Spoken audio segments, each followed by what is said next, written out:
Hello bachcho, let's read this question. The question states a solution containing 0.8716 mole per liter of sucrose at 298 Kelvin. It is isoosmotic. The solution of sodium chloride, which is containing 0.5 mole per liter of NaCl. The degree of dissociation of NaCl is A 0.743, B 0.876, C 0.894 and D 0.943. So let's understand this question with a basic key concept. First of all हमको ये पता होना चाहिए that what do you mean by isosmotic. So isosmotic solutions वो solutions होते हैं जब दो isotonic solution they are separated by the semi permeable membrane.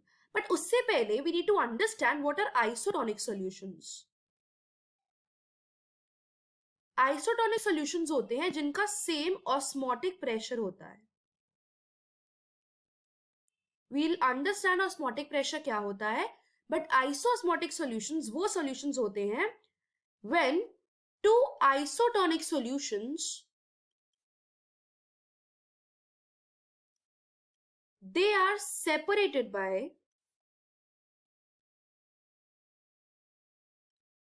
semi-permeable membrane.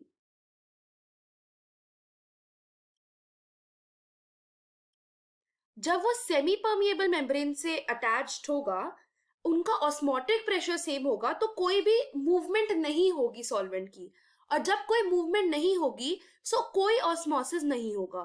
So no osmosis will occur. Now let's understand what is osmotic pressure. इसको हम पाई से denote करते हैं. ये एक एक्सेस प्रेशर होता है जो हम सॉल्यूशन पे लगाते हैं कि वो ऑस्मोसिस ना कर पाए, ताकि मतलब उसका पैसेज सॉल्वेंट मॉलिक्यूल का पैसेज स्टॉप हो जाए कि वो मूवमेंट ना करे. और ये सेमी परमिएबल मेम्ब्रेन के थ्रू होता है. So osmotic pressure is the excess pressure that is applied at the solution side to prevent osmosis. Basically, osmotic pressure directly proportional होता है molarity से. और Van 't Hoff equation थी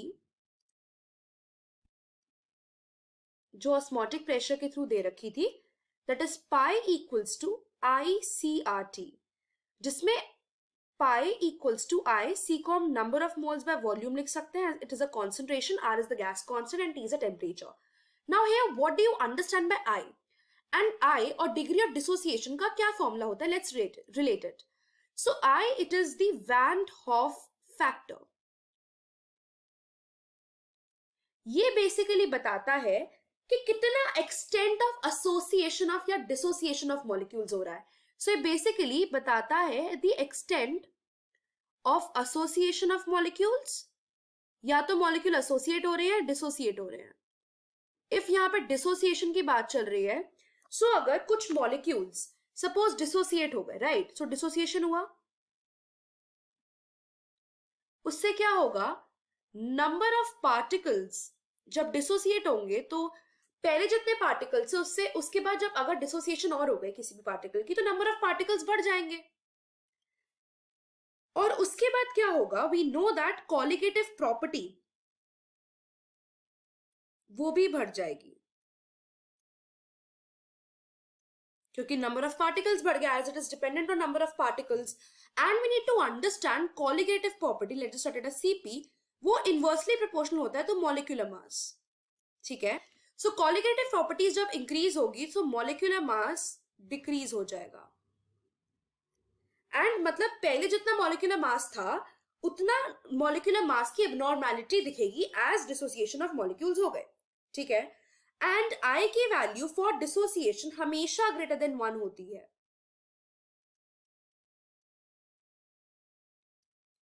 and I, it is the total number of particles or total number of moles.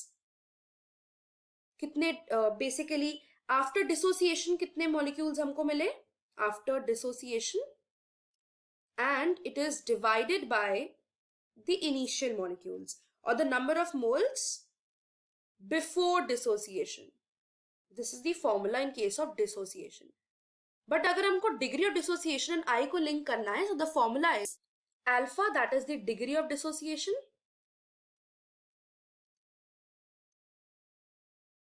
it is equals to I minus 1 divided by n minus 1.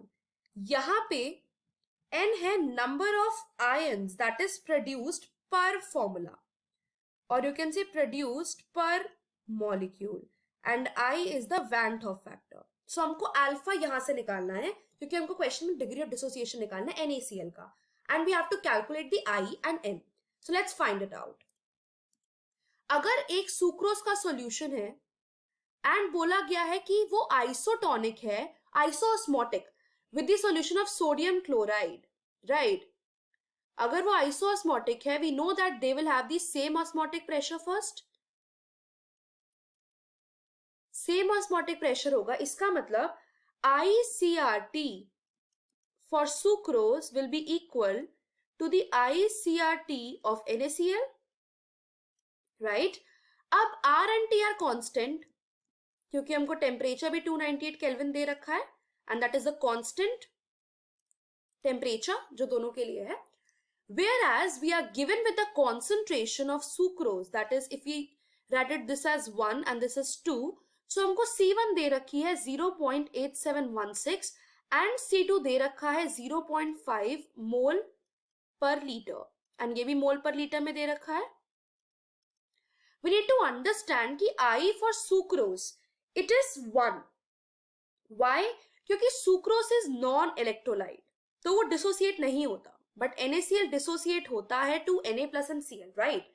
So by putting it to the formula, we get is 1, क्योंकि RT दोनों side से cut गया, so concentration is 0.8716. It is equals to I into 0.5. यहाँ से हम I निकालेंगे, 0.5 को 1/2 लिख सकते हैं, तो यहाँ पे अगर 2 चला जाएगा, that is 2 into 0.8716, which is equals to 1.7432. अब अल्फा की फॉर्मूला में हमको I चाहिए था एंड N चाहिए था. I हमने निकाल लिया, NaCl का क्या है, राइट? ये I आ गया हमारा NaCl का.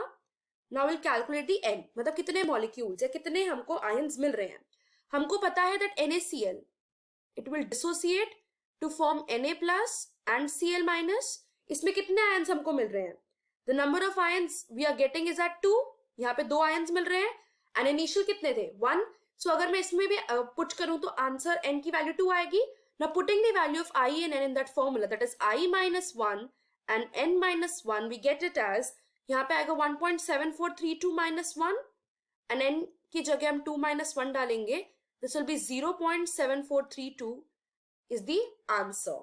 So the final answer to this question, it is option number A. I hope you understood it well. Best of luck.